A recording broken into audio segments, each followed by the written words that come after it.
Cette nouvelle alerte de la protection à l'enfance, ces professionnels qui s'occupent des enfants placés par la justice en centre d'hébergement dénoncent de mauvaises conditions d'accueil, manque d'effectifs, de moyens et de places. La situation est très critique. Tristan Vinck avec Sylvie Bonnet.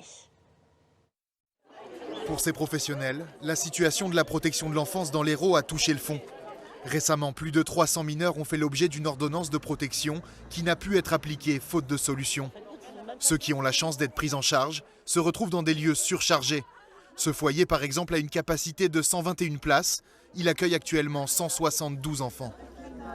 Ce qui veut dire qu'on ne les accueille pas dans des bonnes conditions. Ils peuvent être sur des lits à part, des parterres.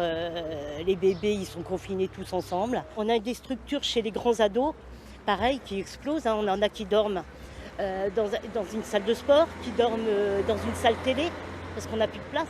Ils n'ont pas la possibilité de se doucher. C'est dramatique pour les enfants, pour leur devenir aussi. Le nombre d'enfants à protéger augmente constamment, mais les moyens dédiés à leur protection stagnent, voire diminuent. Résultat, le système est complètement dépassé par l'ampleur de la tâche. On reçoit aussi beaucoup d'enfants qui ont des grosses difficultés, des troubles du comportement et pour lesquels on n'a pas forcément des structures. Donc on a des gamins qui sont sur les services pendant des mois et pour lesquels on a très peu de solutions d'orientation. Et des gamins qui vont très mal d'un point de vue psychologique et physique. Un drame pour les enfants et un calvaire pour les agents qui accumulent les heures supplémentaires non payées et s'épuisent moralement en cherchant des solutions inexistantes. On réclame qu'il y ait un audit extérieur à notre collectivité qui vienne analyser, comprendre et organiser les réponses sur le pilotage de la direction enfance-famille. On réclame des créations de places en urgence. La CGT a sollicité une rencontre avec le président du conseil départemental, Kléber Mesquida, pour l'inciter à prendre des mesures de toute urgence. Et on va aller plus loin sur ce sujet pour bien comprendre avec vous. Céline Aubert, la protection de l'enfance, de quoi parle-t-on exactement? Qui sont ces enfants concernés par ces placements et quels sont les moyens pour les accueillir? Bonsoir Anne-Sophie, bonsoir à tous. Alors d'abord, la protection de l'enfance, elle émane du conseil départemental en général. Dans l'Hérault, il y aurait 5000 enfants protégés, c'est-à-dire en situation de danger.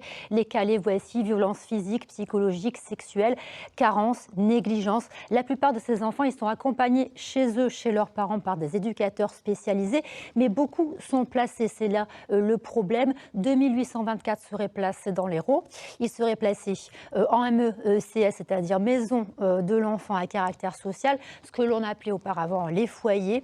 Ils sont placés en famille d'accueil, mais aussi ce qu'on appelle des lieux de vie alternatifs, c'est-à-dire des fermes ou des ateliers dans lesquels ils peuvent avoir des activités. Le problème, c'est qu'il manque des places dans toutes ces structures et ça donne des situations inquiétantes. Oui, la situation est inquiétante, vous l'avez un petit peu entendu dans le reportage. Il y aurait dans l'Hérault 200 enfants placés en foyer d'urgence dans des situations pas du tout pérennes, des bébés, des nourrissons placés dans cette structure depuis 2 ans.